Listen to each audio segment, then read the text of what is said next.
Sean. Sean, I am so sorry you've been on hold for so long. You've been on hold for over an hour. Sean, what do you want to talk about today? Hey, for you guys, it's a pleasure to wait. Oh, my low self-esteem has no idea how to handle that. What did you want to talk about today? I had a quick, two quick philosophical questions for you guys, but I did want to say, Eric, I've discovered you about a year ago, and your whole take where you're waiting for somebody to listen. You accuse people of waiting for their turn to talk as opposed to having a conversation. That really helped me in talking to people, and especially when I applied it to myself. Often in conversations, I will say, am I just waiting for the person to talk? And I will rehabilitate my argument. So I wanted to thank you for that. You're the first person to ever express that. I appreciate that. You know, last week, actually, I had several points, and as they were talking, I'm kind of, mulling it over. And by the time they finished talking, I had completely lost it because I wanted to make sure that I was listening to what they were saying. And instead of feeling embarrassed, I actually patted myself on the back. It felt good knowing that I would rather make sure I'm actively listening to the person and responding to them than waiting for the zinger, So cheers. Mm-hmm, but, exactly. We don't have too much time, but I want to make sure that we have enough time to talk to you about your question. What do you want to talk about? Oh, great. Real super quick. If I'm not sure, I'm having trouble wrapping myself around. I know that you and Matt and other people who know way more about philosophy than I do not think that libertarian free will is a thing. And I'm I'm having trouble wrapping my mind around even what libertarian free will is. And then my second quick question is... Well, can we address them one at a time? Or else we might forget what the first one is before we get to the second. That's a good point. There you go. If we were to give it in a nutshell, do you want to shoot through what you think of libertarian free will? Yeah, so when I think of libertarian free will, I think of free will in the absence of... that where you actually have the ability to make a choice that's not already predetermined or predictated by outside factors. So right now I am maybe feeling hungry, or I'm feeling, sad or cranky or whatever. And there may be a million things that have led up to that point that have caused me to feel that way. And so the way that I react to you may be determined by my current state, by the things that you say, by outside factors. It might be that there's bright light in my face, and so I might be irritable from that. There's so many things that can determine that, in addition to my upbringing, my social past, all of the things that I've read, what my mama taught me as to how to, engage with other people. And so all of those factors are outside external factors or genetic factors I had no control over that dictated my body and who I am and how I am chemically. And so if you take all of that into account, if you were to start the universe exactly the same way that it started, the first time, and everything panned out the same way leading up to this point, would I be able to make a choice differently than I just did? Would I be able to choose differently or is it just, it's always going to be like that because every single thing that I choose has been dictated by all of the influences around me? Or are we meat robots?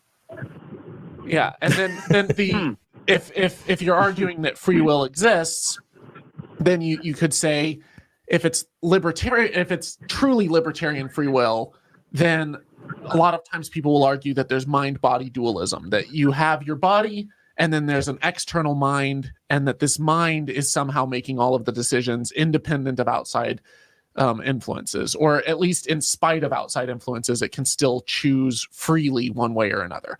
And the problem with that is, even if the mind is purely spiritual and it has no substance in the natural world, the question is, how is it free? Like, what makes it free? Does it have any influences? If it doesn't, then how is it interacting with this world? Does it have memories? Because memories can influence things and it can influence behavior. And if it's not if it's pure randomness, sometimes people will appeal to the quantum world and they'll say, oh, see, not everything is perfectly determinate because, you know, there's a certain amount of quantum randomness. And it's like, one, I'm not sure that it's truly random at a macro level. I'm not sure that that's the case. But two, just because it's random, how does that make it free? So just because I roll a dice and I roll some dice and it comes out a particular way that I didn't have any control over, I didn't have any control over it. If it's random, you don't have control. If you don't have control, is it free? Is it free will if it's just random? So those are kind of some of the problems with. And I just, where I would go is just to underscore the whole, I don't think you can have that idea of libertarian free will without also needing to include the idea of a soul or some acting agent that is separate from the body, that mind-body dualism. And if you look into it, it's a really, really, really fun thing to kind of learn about. The idea, it was thought at one time that the pineal gland in the brain was like the driver's seat for the soul to be able to drive us around. And it's often referred to as, you know, looking for the ghost in the machine. Right. And if our bodies are that machine, are we being piloted by a ghost? And the example that Thomas gave was great. Memories, because the fact is your memories are in your brain. You damage your brain, you're going to lose the memories. So I don't think we can give a soul that. Right. And how many things can we also add on to there? So just because of that, libertarian free will, I don't think is a thing.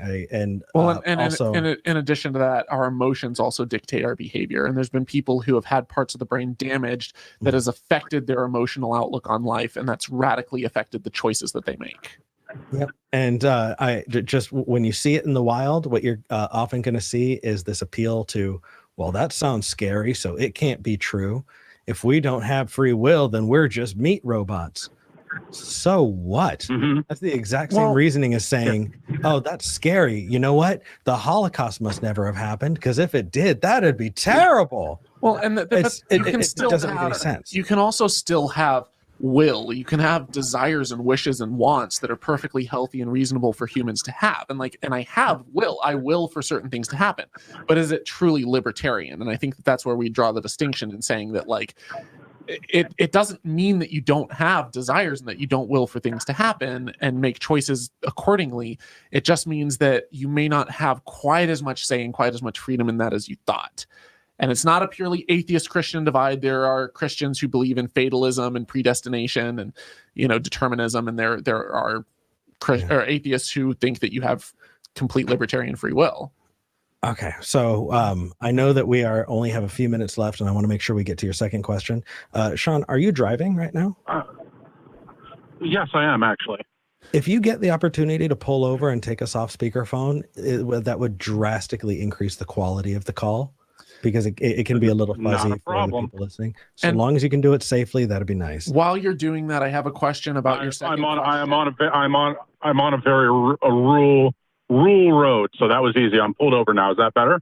That is way better. Awesome. Your second question, Perfect. It's not about whether or not it's ethically okay to sue Pokemon, is it? Because the answer is no.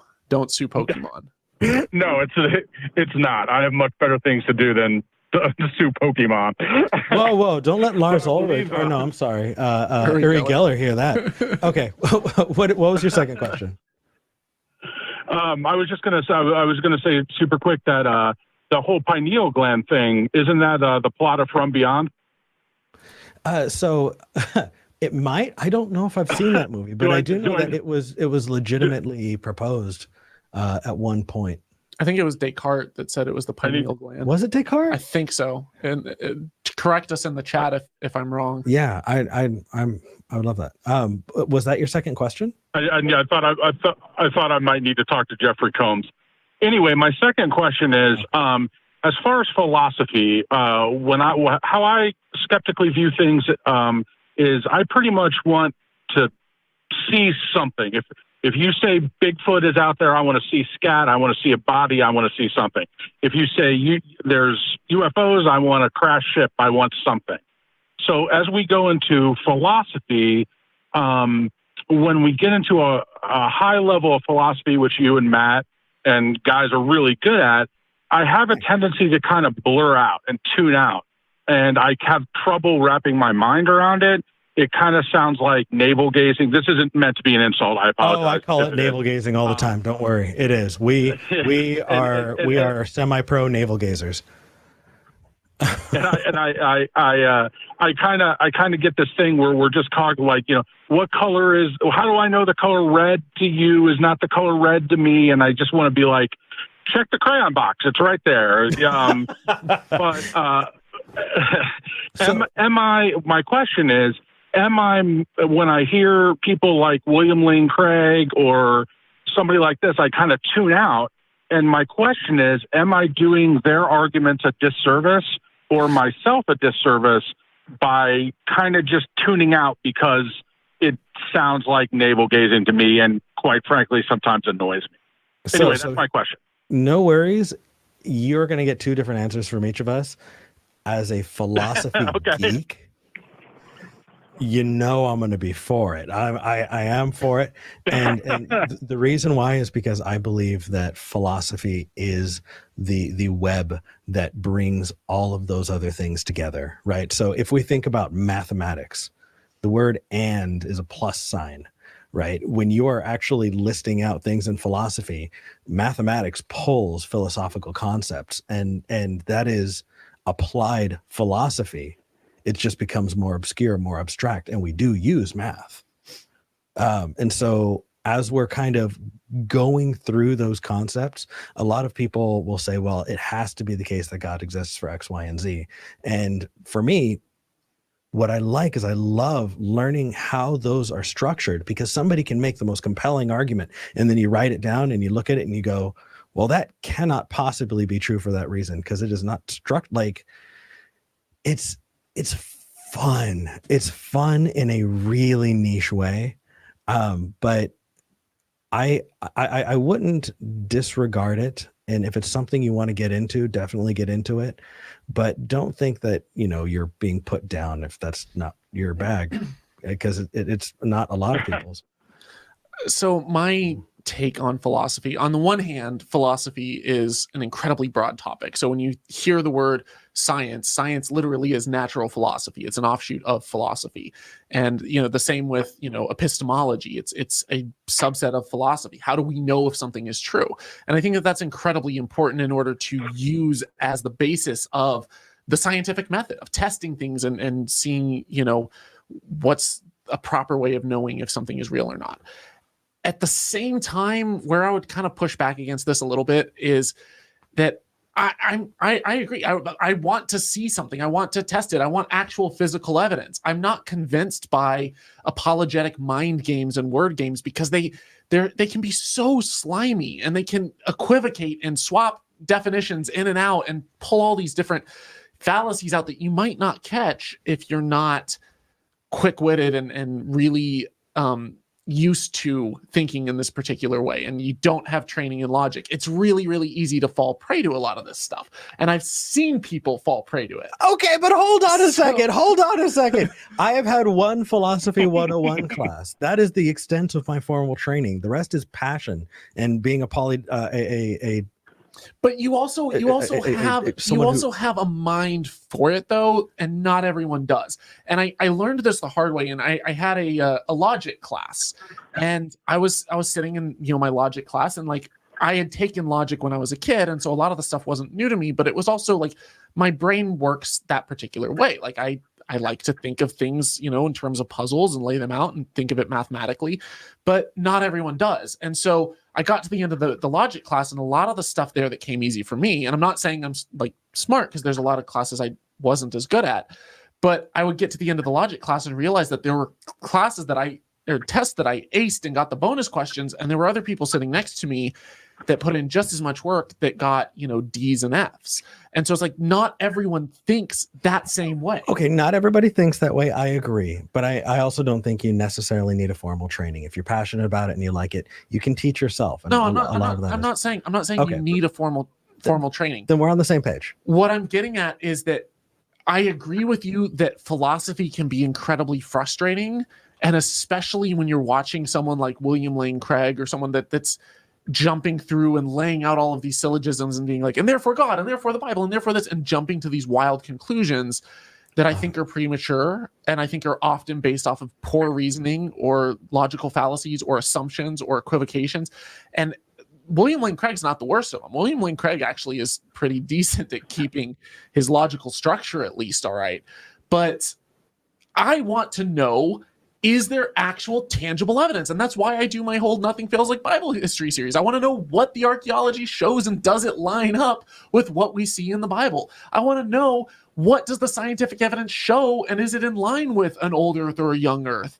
You know, is this something that the Adam and Eve story, is there any basis in reality based off of genetics, based off of actually looking at the evidence and the data? And I think when you realize that the evidence isn't there, then you can jump through all the philosophical mind games and syllogisms that you want.